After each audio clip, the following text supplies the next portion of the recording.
15-oktyabr kuni uchun valyuta kurslari e'lon qilindi. O'zbekiston Markaziy banki 2025-yil 15-oktyabr kuni uchun xorijiy valyutalarning rasmiy kurslarini e'lon qildi. Unga ko'ra, AQSh dollari 35,56 so'mga qimmatlashib, 12.185 so'mni tashkil etdi. Yevro 629 so'mga arzonlab, 14.081 so'm bo'ldi. Rossiya rubli 214 so'mga qimmatlashib, 152.58 so'm bo'ldi.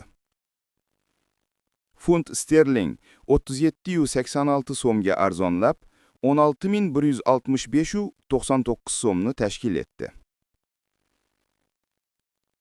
Yapon yenasi 0.27 so'mga qimmatlashib, 80.10 so'm bo'ldi.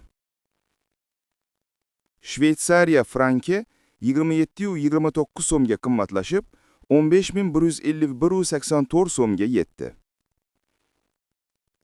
Xitoy yuani 2.88 so'mga qimmatlashib, 1.706.43 so'm bo'ldi.